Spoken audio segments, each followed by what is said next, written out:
Emmerson Mnangagwa, the current president of Zimbabwe, has a controversial history in relation to the Gukurahundi massacre, a period of violence that occurred in the early 1980s. To understand Mnangagwa's role in this historical event, it's important to look at the broader context of Zimbabwe's political landscape during that time.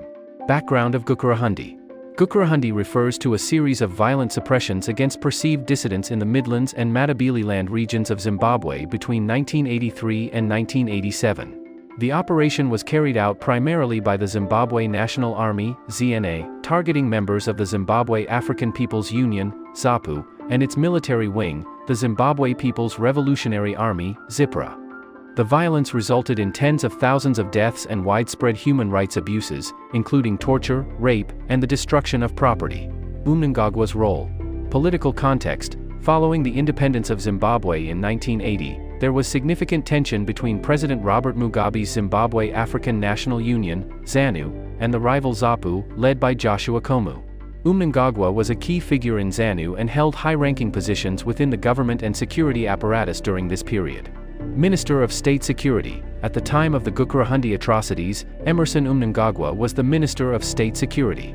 This position gave him substantial influence over intelligence and military operations. While there is no direct evidence indicating that Mnangagwa ordered the Gukurahundi campaign, his role in the government during the operation places him in a position of significant responsibility.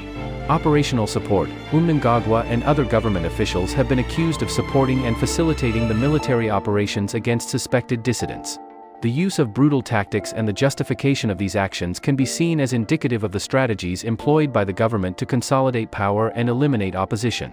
Political survivor. After the Gukurahundi period, Mnangagwa managed to remain a prominent figure in Zimbabwean politics. He held various positions, including Minister of Defense and Vice President, demonstrating a level of political resilience and support from elements within the military and party loyalists. Controversial legacy. Mnangagwa's legacy regarding Gukurahundi is complex.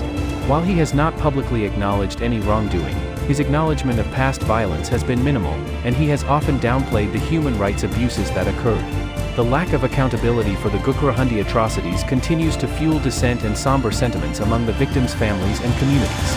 Conclusion.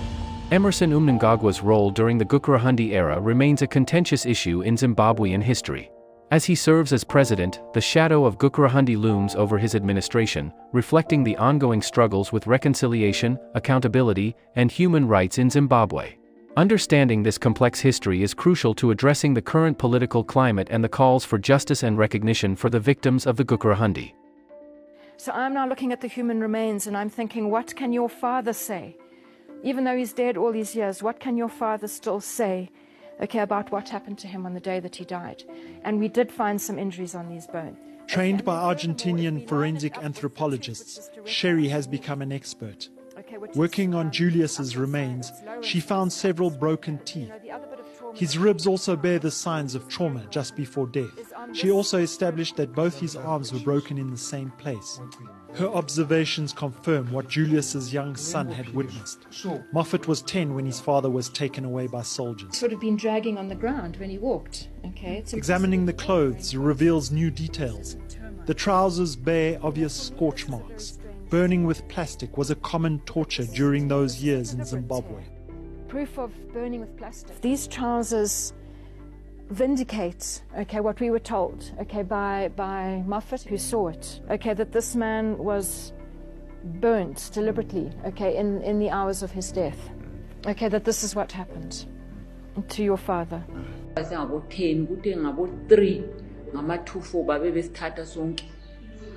Basithwala basihambisa kwenye indawo kwakuthiwa kusedamu lapha babekhempe khona bona kodwa sisafikanga phakathi kwabantu bafika basihlalisa nje kwenye indawo khonapho kwakulabanye abantu labo khonapha babechayiwe abanye sebefile so abantu labana bathe befika ngokunjalo vele obamncane babasakwanisa ukuhamba kambe uqalise kuseni ukuchaya vele bengasahambi mina ngesikhathi beba khonapho sebengani sesile damu bakhipha nje babelezi ingqamlezane zazinkulu so bathi bathi ubamncane ngakuwa mina yabo omunye la.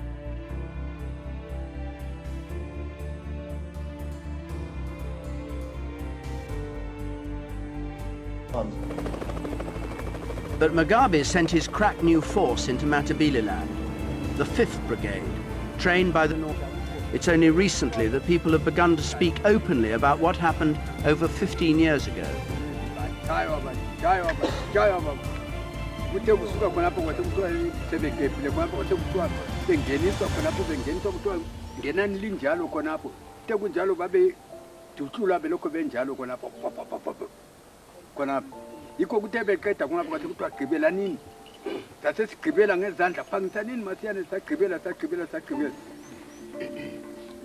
Wakhupha isithupha, wakhupha iwatshi, ngiqhubile, wangena egodini. Phongubulawa kodwa singakwazi ukuthi kwenzelwane. Because you mentioned the liberation struggle. In the spirit of truth and reconciliation, obviously there was a massacre in Matabeleland during the 1980s. And, you know, there are descriptions of what was then described as North Korean trained Zimbabwean forces killing some 20,000 people.